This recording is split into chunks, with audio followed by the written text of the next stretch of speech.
राकेश सोनल। आज भौतिक विज्ञान के कक्षा 12 की जो पुस्तक है इलेक्ट्रॉनिक की, उसमें ट्रांजिस्टर से संबंधित एक प्रश्न लेके आए हैं।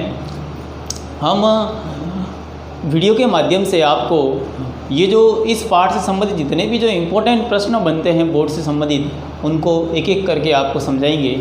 इसी श्रृंखला में आज अपन ट्रांजिस्टर से संबंधित एक प्रश्न है, उस प्रश्न को मैं आपके सामने प्रस्तुत कर रहा हूँ कि कोई भी जो ट्रांजिस्टर होता है, उस ट्रांजिस्टर के लिए जो अल्फा गुणांक और बीटा गुणांक होता है, इन गुणांक में संबंध अपने को स्थापित करना है। अगर परीक्षा में इस टाइप का प्रश्न आता है तो हम इस प्रश्न का जो हल है वो किस प्रकार से करेंगे। तो जैसा कि बच्चों आपने जो ट्रांजिस्टर है उसकी थ्योरी पढ़ी होगी तो आपको मालूम होगा कि कोई भी जो ट्रांजिस्टर होता है, उस ट्रांजिस्टर के लिए जो उसमें 3 प्रकार की जो धाराएं पाई जाती है, उत्सर्जक धारा, बेस धारा यानी जो आधार धारा होती है, और जो चालन धारा होती है। इन धाराओं में एक रिलेशन होता है कि कोई भी ट्रांजिस्टर होता है, उस ट्रांजिस्टर के लिए जो उत्सर्जक धारा का मान होता है वो उस ट्रांजिस्टर की जो आधार धारा और जो चालन धारा होती है उसके योग के बराबर होता है। अगर बच्चों आपको यह लाइन याद है तो इस प्रश्न का आंसर अपन आराम से लिख सकते हैं। तो हम शुरुआत करते हैं। हम जानते हैं कि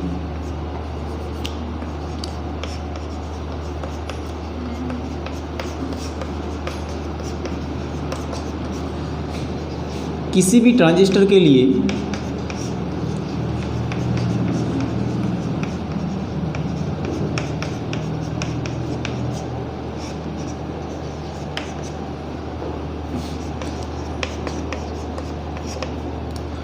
I का मतलब होता है उत्सर्जक धारा, IB का मतलब होता है आधार धारा, बेस धारा, और IC का मतलब होता है चालन धारा। यानी उत्सर्जक धारा का जो मान होता है वो आधार धारा और चालन धारा के योग के बराबर होता है। अब अपन क्या करते हैं, जो ये रिलेशन दे रखा है, इस रिलेशन के अंदर IC यानी कि चालन धारा का क्या करते थे, भाग देते थे। IC का भाग देने पर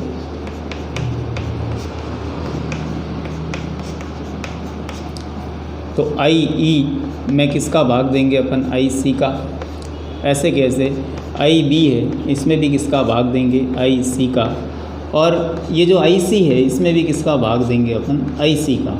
IC से IC कट गया, ये रहेगा IE बटा IC बराबर IB बटा IC, और यहाँ रहेगा IC से IC कट गया यानी क्या रहेगा, 1। फिर हम जानते हैं, क्या जानते हैं कि जो ट्रांजिस्टर के लिए 2 प्रकार के गुणांक होते हैं, अल्फ़ा और बीटा। इस अल्फ़ा का मान क्या होता है और बीटा का मान क्या होता है।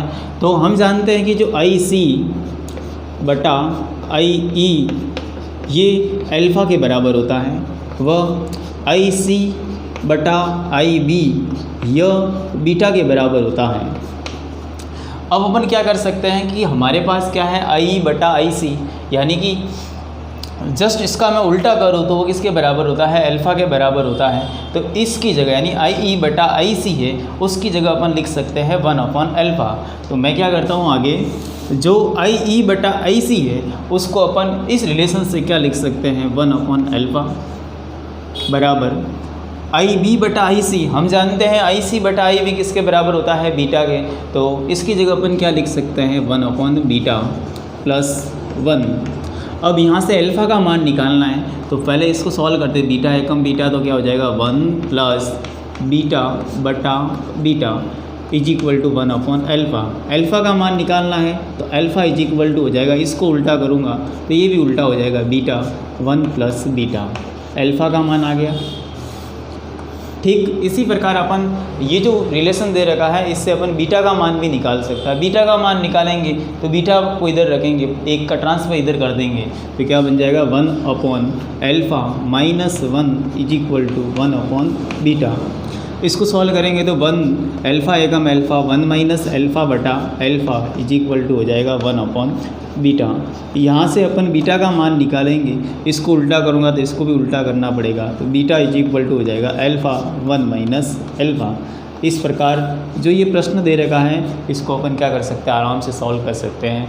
ठीक इसी प्रकार अपन आगे अल्फ़ा और बीटा से संबंधित और भी जो प्रश्न हैं उस प्रश्न को लेके आएंगे। धन्यवाद।